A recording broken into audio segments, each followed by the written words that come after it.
The geometries of the chart tell you a lot about the life experience and what will appear outwardly from the person's soul plan. So the geometry of your chart is something that you look at immediately in your natal chart and then also in your solar return. So I'm going to show you some different geometries and then explain how they look in the life of the native, which means the person whose chart it is, the nativity. So just look at this one. And this is what we've discussed.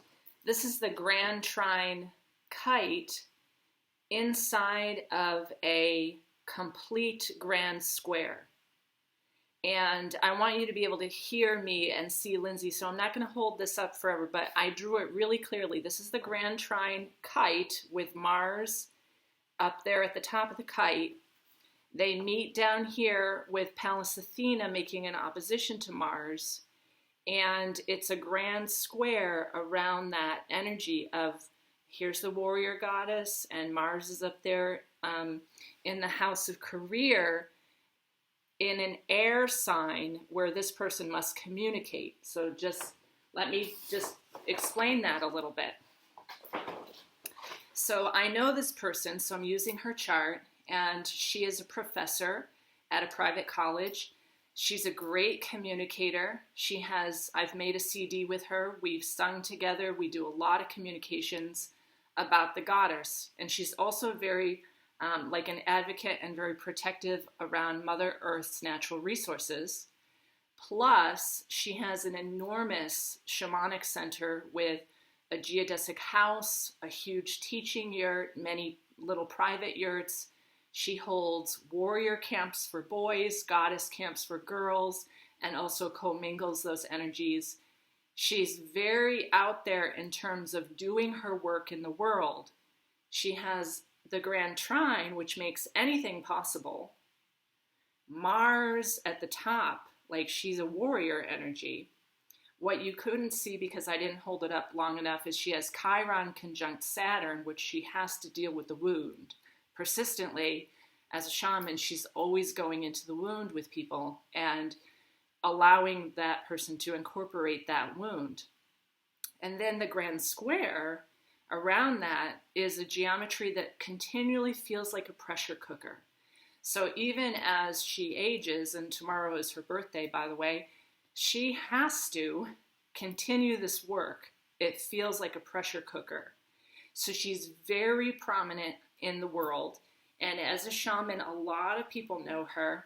As a musician, as a professor, she is known to many, and she's doing incredible work that manifests in physical reality as yurts, geodesic domes, a land mass, which is huge because she has a Capricorn ascendant, and Capricorn wants to build structures. Like they need to climb the mountain and have stuff, okay? Now, in that life, it looks incredibly outwardly successful. And yet, of course, inside with Saturn conjunct Chiron, the wound is really ever present. And so that person who has an outward expression of incredible everything and seems, everything to be going for her, also holds the wound very deeply. It's ever present in her. And with a Capricorn ascendant, Pluto is coming across her ascendant. So now she's going like deeply into the abyss and the underworld and the other worlds where stuff is also being ripped away. Now, in a chart that outwardly looks that successful, you would think that everyone should be able to do what this person does. Everyone should be able to be a professor. Everyone should be able to have a big spiritual community and like a big shamanic center. That is not true. That is not true. So for the persons who are promoting that everyone should be able to have a mansion and be 9D and live in some fabulous paradise, that is a shaming program, okay? Because the person that I'm thinking of there has their sun in Capricorn, and it's all about their own material resources. Now, not many people on this planet will live in a mansion in Kauai. But the person keeps promoting that everyone should be able to do this because this is what the new Earth experience is. That is not true.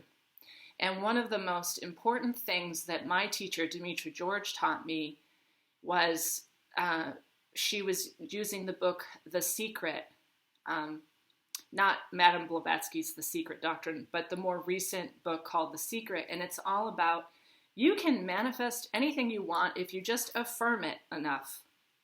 And Demetra showed me through all the charts that I was looking at, that's not true. You agree to a certain experience here, and exactly what you agreed to is what you wanted, your soul wants to experience. So you may be someone like me who takes care of other people's dogs, who picks up dog poop, who boards dogs. And that soul experience of service to animals and that like very elemental realm of being on Gaia and being a human was what my soul chose. Now that doesn't mean I can't go to some big spiritual center. Yeah, I could do that too. But we all choose a very different thing in our chart, and it's best to know what your chart says and do that and not try to aspire to what some other person who's making videos, what they say. Okay, so let me show you this other chart, and we'll also in this video get into a day or night chart, but I want to show you the geometries in this chart. So in this chart, there is no grand trine, there's no grand square. There's nothing really clear in terms of a geometry. The ascendant has the moon, Pluto, and Jupiter.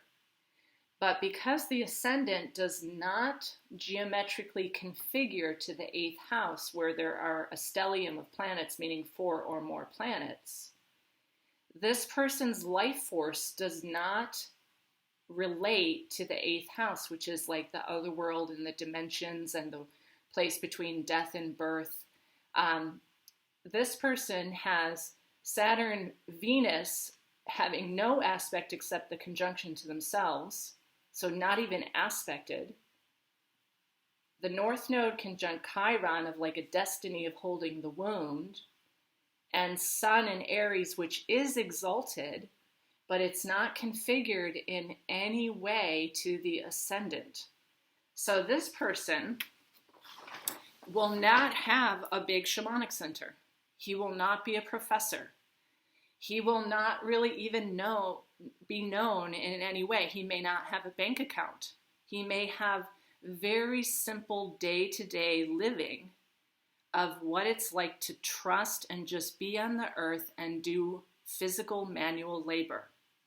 And I've had more and more clients like that more recently who just know how to like pick up scrap metal and move that scrap metal to a new location to be reused. And I'm more and more valuing those kind of experiences of just like very basic, down to earth, how to carry water, how to move poop, how to pick up firewood are going to become increasingly important. And I'm going to tell you why now. Saturn and Pluto are coming together at the South Node. And right now we have Neptune in Pisces until 2025, which is like the ultimate spiritual illusion. And what I'm finding is that this ultimate spiritual addiction of we're going to ascend, which a lot of my other videos were about 5D and ascension and new earth, I have completely seen the reverse of that. So what I'm experiencing now with Saturn and Pluto coming together is Saturn is the structures and Pluto is the destruction of structures, or the like complete submergence into the abyss. With the South Node, this April, those two will come together and they will pretty much start destroying all the structures that we've ever had, because the South Node is everything of the accumulated past that we've ever experienced. And then they'll separate, and then they'll come together in an exact conjunction in Capricorn with the Sun, Mercury, Saturn, and Pluto, and the South Node. of completely taking away everything and every structure that ever happened. Now, what's going to happen with that? The persons who have the incredible geometry with the big center and the outward experience as a professor, or someone who has like hierarchy in the community, that's when that structure is completely wiped. So we all know that all of the money is fake, that none of this money is real. It's likely all the money will go. It's likely all the institutions will go. And once the institutions are gone, somebody like this, who knows how to clean up poop and stack firewood, this becomes a very successful chart. So there's this whole like swipe is going to happen. And what I'm also experiencing is that we've totally reversed what needs to happen. So people have been thinking we need to go to 5D or 9D or all of these things. I'm saying we need to go to second dimension and first dimension, which is like we need to get back with the elements of water, fire, air. We need to get back with the earthy structures of wood and planting gardens. Those kind of things, like the ability to make a permaculture garden and move a wheelbarrow, are going to become incredibly important very soon. And so what looks like someone who's outwardly successful, I'm seeing all of these people who like know how to move scrap metal and melt it down and make something else. That's the chart. That's the chart. Okay? So this is really interesting to me. The first dimension is like the void. And with the south node, like the ancient being of who we are, we're first dimension void and second dimension elementals. So we need to come back to that. Everything needs to be reversed, and everything is going to get reversed, believe me. So thinking that we're going to be 5D, and people who are saying they're 5D, go spend some time in the woods for a few days and see if you survive and how 5D you are. Okay, it's just totally backwards. If there's anything that's coming, it's the ability to be elemental and be on the land with Gaia really closely, because all the structures are going. Imagine all of the doctors who have been asking you to vaccinate your child. Oh, will you be having the flu vaccine today? It's free. We advise everyone to have the flu vaccine. Imagine all the secretaries and all the persons who promote vaccines suddenly realizing, which this is coming, you all know it is, that this has been a campaign to poison us all. That doctor, who might have a fabulous grand trine to the house of career, is suddenly absolutely crushed to the point of like psychological breakdown and crisis on a mass level on this planet. Do you understand what I'm saying? I do. So imagine all of those persons who outwardly have, this incredibly successful career, and they're doctors, and they've been pushing the vaccines, and then realize that this is the cause of all the major illnesses that we all have, and particularly our 3 to 5 year olds who are being vaccinated with 60 some different shots or more now. Do you see what the charts are saying to you? With the Saturn Pluto conjunction, everything that we built up will come crashing down. The illusion of money. So say that right now you shovel somebody's driveway. You shovel all the snow dumps from their house. You shovel off their patio, and you put salt down so they don't slip and fall. But they're a multimillionaire who are just crunching numbers at the stock market. And in Woodstock, Vermont, I happen to know this very well. Suddenly the value will shift. It will completely flip, because Saturn and Pluto are on the south node of the more ancient primal you. Can you shovel the driveway? Can you shovel the snow dumps? Can you bring wood in? And suddenly all of those persons who look incredibly successful because they have money, everything just flipped.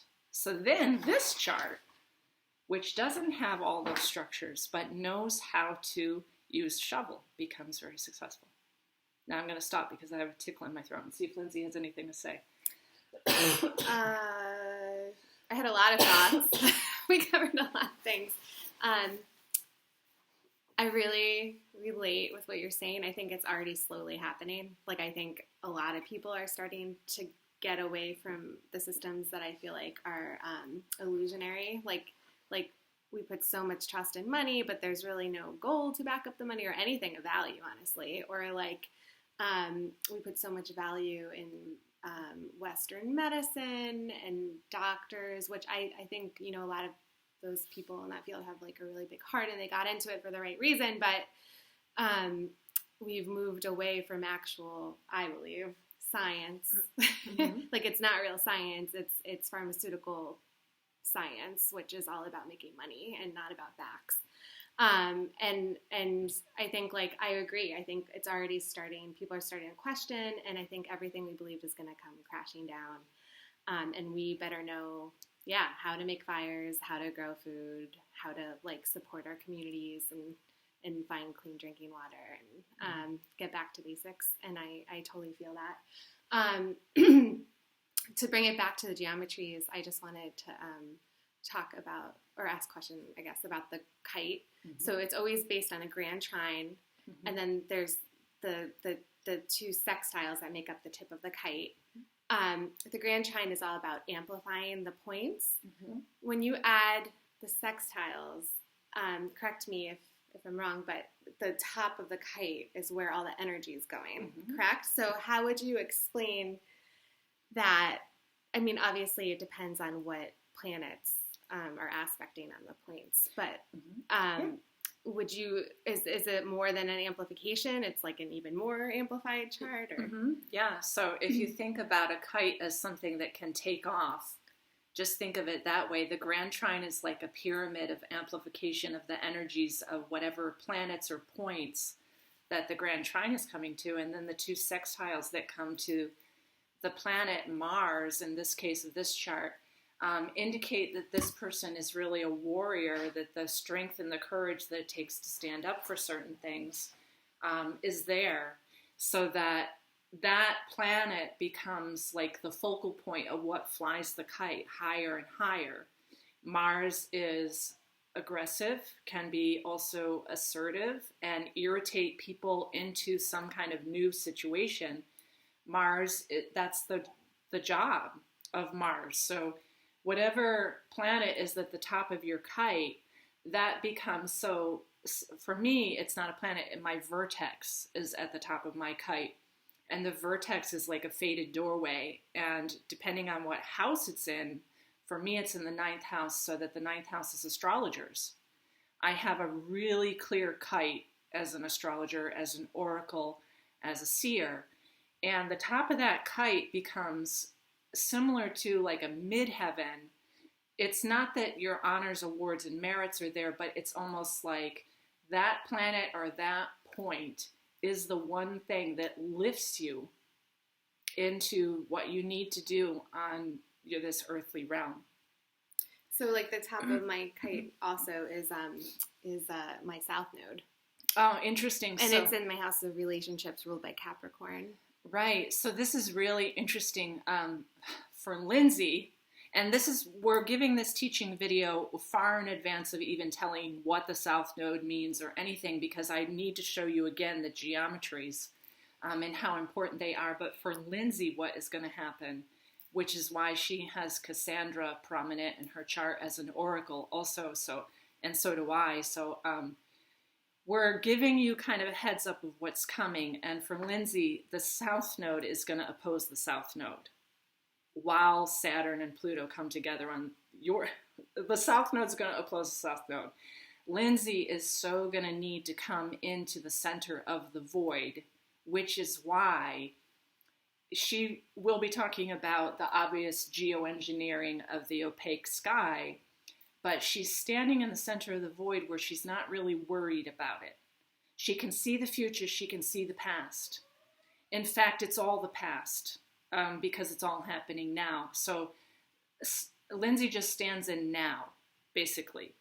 And the South Node is going to become what pulls her as a kite into the future self, which is actually the past, the void, that when we were ancestrally one with everything in the first dimension.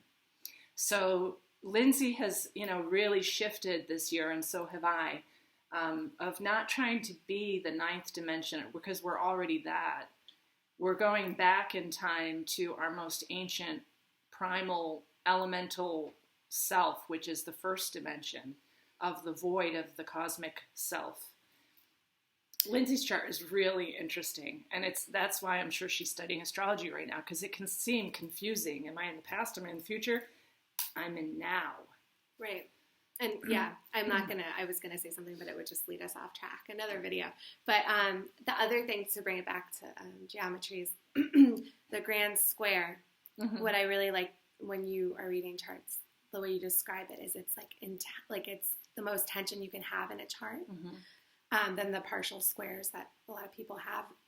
But, and correct me if I'm wrong, it's where we're doing the most work to grow in this lifetime, right? So it's kind of, you can look at it as a blessing because it's what forces you say like it's like a pressure cooker to turn that square into a diamond, because that tension, without it, there'd be no growth. Yeah, so the people who have grand squares, like one of my friends from Germany who has a grand square, she's a Sufi, but then she got beyond Sufism. So she knew everything was divine. There wasn't light or dark. There wasn't good or evil. She just looks for the divinity in everything. A Sufi is like Rumi's teachings, Hafiz's teachings, seeing the love behind everything. But then even she gave up that. So then she also left the construct of Sufism. And that right there, of also just leaving also the construct, is the ultimate path of the pressure cooker. So the pressure cooker is bringing you back to that perfect diamond awareness that there is nothing but source here. It's nothing but love here. And I feel like the people with the pressure cookers, they're always under so much tension that they have to do work. Like they can't slow down. Like even if you're ready to retire, you're still going to run that center. You're still going to do that work. Whereas someone who doesn't have geometries like this chart, what's interesting about this chart is they can let go of anything. They can do that job and then stop that job. They can live here, they can live there. They can be absolutely transient. They don't have the pressure cooker. But what is good about a chart that doesn't have geometry is that when everything does fall apart, they never had any expectation of being anything out there anyways. So then they're like, oh, well, it's the same as it always was. We're just going to pick up poop and carry water. So for that person, that's the advantage there, is like they were never trying to be anything anyways. And some souls have come in like that, and we're going to see this complete flip also because Chiron's going to catch up to Salacia, which is what Lindsay wanted to know about today. So Chiron is now direct. It's the last time it will be in Pisces for 50 years. And Chiron is the wound that does not heal. Just go to Lalita Karoli YouTube and go to my Chiron video to find out about that Chiron in Pisces. It's moving forward now. Where is it moving forward to? It's moving forward to Aries, the beginning of everything again. And sitting at like 0 minutes or 1 degree Aries right now is Salacia, who is the energy of wanting to escape and have a permanent vacation. When Chiron hits Salacia, which is why I have been saying in all of my Lalita astrology posts, embrace the wound, incorporate the wound, hold it close, identify it, know what it is. Because if you have not done this during this last retrograde into the collective wound with Pisces, and then Chiron catches up to Salacia, Salacia is going, no, I don't want to marry you, because she was the one who was being tempted by Neptune to become a marriage partner. She's like, I just am one with the ocean. I'm the cosmos itself. I'm going to escape permanently on a vacation. I'm just going to be a mermaid. And then when Chiron comes back to Salacia. Anyone who has not dealt with this wound is still going to go, I resist, I refuse, I will not marry you, wound. I will not marriage with the wound. Do you understand that, Lindsay? Yeah. It's personal in your chart because it's going to go over your moon. Which is my emotions. So for Lindsay, Chiron and Salacia are going to go over her unaspected moon. So she's standing at this incredible crossroads right now, which she may or may not know is going to make a square in her chart. So this is the depth of astrology, that once you're done with this course, you will be able to understand and flip everything over, because Neptune in Pisces has got it all backwards right now. People are spiritually addicted to some like new earth. We're going to be saved and it's going to be awesome and it's going to be pastel and it's going to be fabulous and we're going to be in our light bodies. That may be true. I mean, I don't know. But I know what's coming before that, folks, and it's complete abyss, like total ripping apart of the structures. Do you know off the top of your head when Chiron's going to move into Aries? Chiron will move back into Aries this spring, so it's moving fast now. Yeah. It's going to come back in just like it did last year. It entered Aries, but it will not retrograde back to Pisces again. So we really have to get this. Mm-hmm. We have to get this. Pisces is like both the martyr and the savior. It's both the victim and the perpetrator. Mm-hmm. Pisces is like one or the other. It's like very dreamy and cosmic, or it's like so hurt and wounded that it needs a savior. If we don't get over that and stop trying to save each other, but really just be with each other when we're having emotions instead of trying to save, you go, oh, if you could just get in alignment with your 5D self, you won't feel... That's wrong, folks. That is the Piscean wound of I'm going to save you because you will be 5D. And I'm not going to go into the personal, but I've studied it all. I did Sandra Walter's Ascension course. I've been to Ascension conferences all over the world. I've been all over the world. It's got to flip. It's the other way. We're not this way. We're descending back to the void. So we're trying, this is like our chance to change the wound in Pisces before it moves into Aries.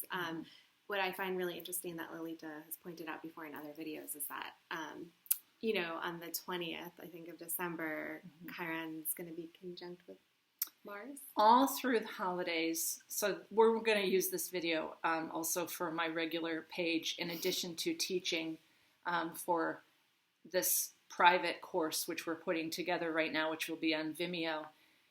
When Mars, which is like aggressive and needs to be almost violent to get its point across, hits Chiron, the level of how violent it needs to be with you is going to be up to you. Either you've already embraced the wound and know what it is and care for it, tremendously and love the gift that it's given you, or Mars is going to hit you hard. When Mars hits you hard, it could feel like, like I have just been tortured, because Mars is like that. It will irritate and aggressively wound the wound until you admit to the wound.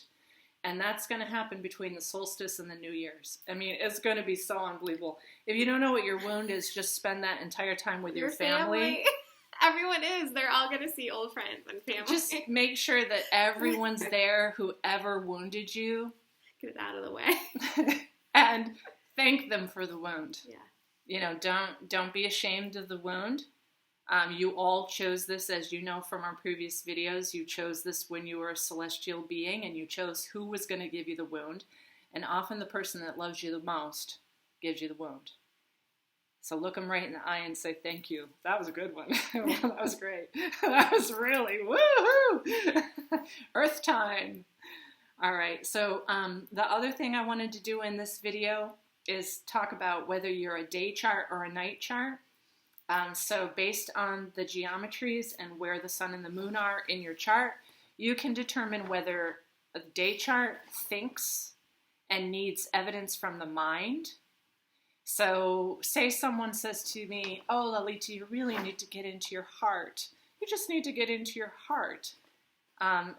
This is not true for me because I'm a night chart, but a person who is a day chart, meaning that the sun was up in the sky during the day, it was daylight when they were born, they need evidence from their mind. So for you to say to them, oh, you really need to feel it. You need to feel it. And they're going, I don't know what you're talking about. That's a shaming. That's shaming someone for not being able to feel it like you do. So we also, that's part of this great Neptunian and Pisces illusion right now, is saying, and this was said to me at ESETI. I mean, someone really gave it to me. It was like, why are you asking about that? You should just get into your heart. And I was like, I am in my heart. I'm asking about that. And that's such a cop-out and such a shaming. I have really had it with that, folks. If you're a day chart, meaning the sun was in the sky, you need evidence. You need to think with your mind and have a whole linear, like proving that that is true. Whereas if you're a night chart, no amount of like Harvard studies will ever convince you. You have to feel that. If you don't feel it, it's not true.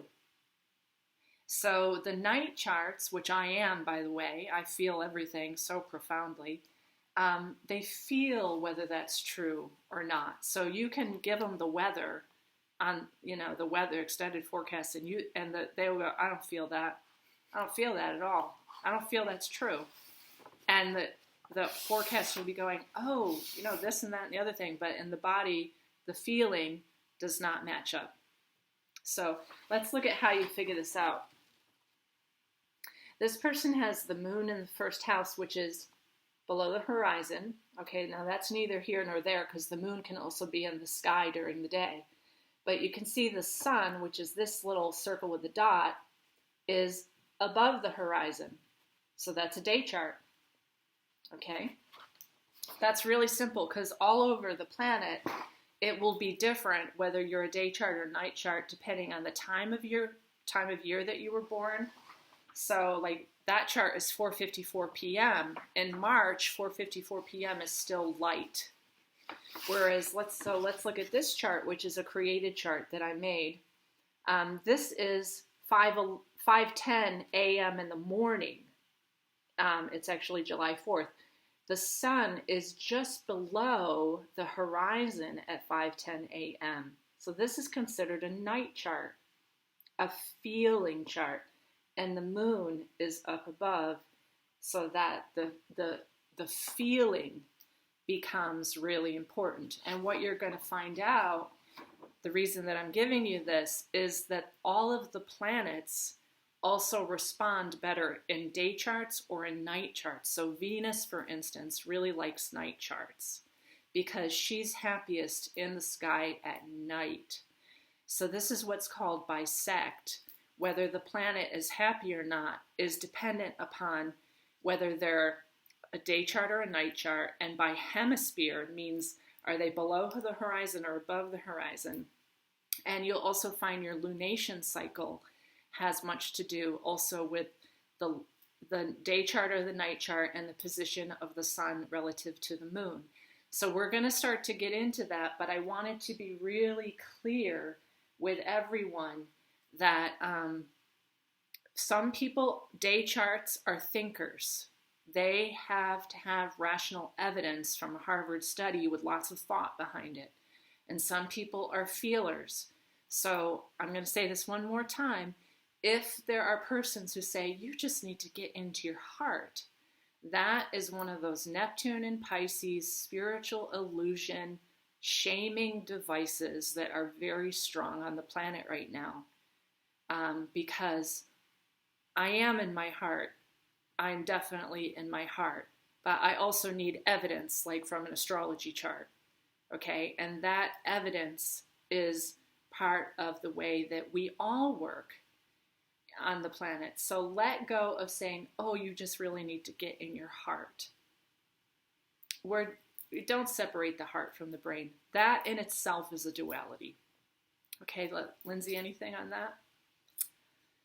Okay, so you all can read that. You understand whether you're a day chart or a night chart. And then we'll end this video here and say that people who are interested in studying astrology for your own life's purpose, for your family life's purpose, or for your clients to better understand your client is a day chart or a night chart. They have a geometry or they don't have a geometry.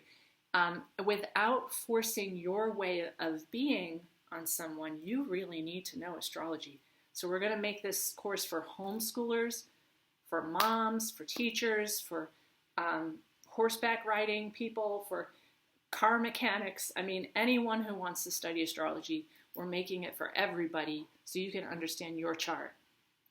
Okay?